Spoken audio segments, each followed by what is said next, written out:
ओम सच्चिदानंद भगवान की जय।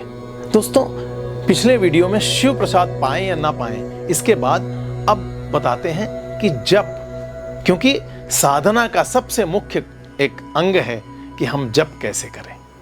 नाम जप या सुमिरन 3 तरह से किया जा सकता है, वाचिक, उपांशु और मानसिक। अब आपने देखा होगा लोग बोल करके जप करते हैं, ये उचित नहीं है।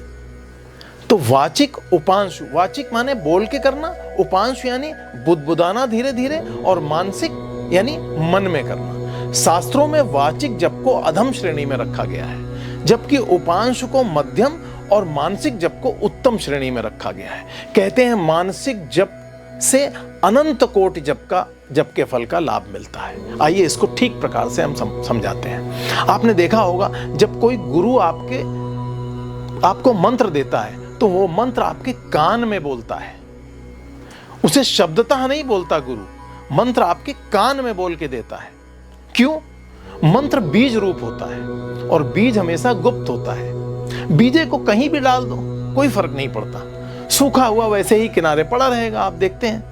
लेकिन अगर उसी बीज को भूमि के अंदर जैसे ही आप रोपते हो, बीज की अनंत गुना शक्ति जागृत हो जाती है और वो जमीन को फोड़कर एक पौधा और धीरे धीरे वृक्ष का रूप ले लेता है और उसमें अनंत फल पैदा होते हैं। और अगर उन फलों के बीज हम बो दें तो पूरी सृष्टि उस वृक्ष से घिर जाएगी। इतनी ताकत एक बीज में होती है। तो बीज में अनंत संभावनाएं छिपी होती हैं। उसी तरह मंत्र एक शक्तिशाली विचार है और मंत्र में भी अनंत शक्ति की संभावनाएं छिपी होती हैं। और गुरु वो मंत्र आपकी मनोभूमि में, जैसे बीज रोपा जाता है जमीन के अंदर, वैसे गुरु आपकी मनोभूमि में वह विचार अथवा मंत्र रोपता है।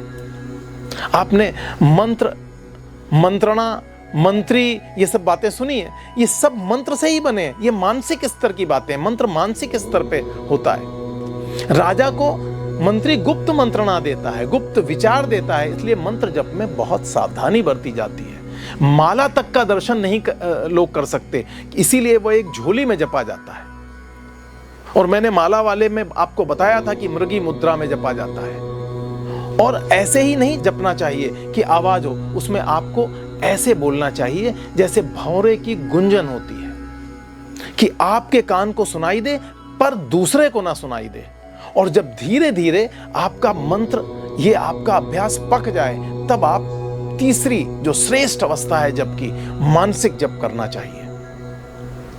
जब हमारे होंठ भी ना हिले और जुबान भी ना हिले अंदर, इसमें जुबान को तालू में लगा लिया जाता है, इसे खेचरी मुद्रा कहते हैं। इससे भूख प्यास भी नहीं लगती। जप के दौरान लंबे जप में जो गला सूखने लगता है, नहीं सूखता। और इस अवस्था में धीरे धीरे आप मंत्र जप करते करते मन लय होने लगता है और मन ध्यान की तरफ जाने लगता है। धारणा बहुत प्रबल हो जाती है और मंत्र का जो सूक्ष्म विचार है, ये समझ लीजिए, जो मंत्र का जो शाब्दिक अर्थ है वो नहीं होता, मंत्र का जो सूक्ष्म विचार है वो आपके अंदर प्रकट होने लगता है। मंत्र आपको जब बहुत जपते हैं, पुरस्चरणी इत्यादि साधना करते हैं, तो मंत्र श्रव्य हो जाता है, अंदर ही अंदर आपको सुनाई देने लगता है। और मंत्र जिन अक्षरों के गुंथन से बना होता है, उससे संबंधित कुंडलिनी के चक्र में स्पंदन शुरू हो जाता है। यह क्रिया एक से अधिक चक्रों में भी हो सकती है, क्योंकि मंत्र का गुंथन एक या कई चक्रों से संबंधित उसमें अक्षरों का प्रयोग होता है। ये सब बाद में हम बताएंगे आपको इनके बारे में। और धीरे धीरे मंत्र श्रव्य के बाद दृश्य होने लगता है। साधक को अत्यंत मानसिक आनंद एवं एकाग्रता का अनुभव होता है इस अवस्था में, और अपने इष्ट से साक्षात्कार करने में सहायता मिलती है। इसे मनोलय कहते हैं। और इसीलिए शास्त्रों में कहा गया है मनोलय और मनोनाश, यानी ये आनंद स्थायी हो जाए तो मनोनाश यानी समाधि लग गई। अब आपको समझ में आ गया होगा कि मंत्र को बोलकर क्यों नहीं जपना चाहिए। कुछ लोग नाम जप करते हैं, उनको भी किसी सिद्ध गुरु अथवा अपने इष्ट से ही नाम लेकर मन ही मन में इस प्रकार जपना चाहिए जैसा बताया गया है। आप इसका फल देखेंगे, अद्भुत लाभ होगा, असीम शांति मिलेगी। हरि ओम तत्सत।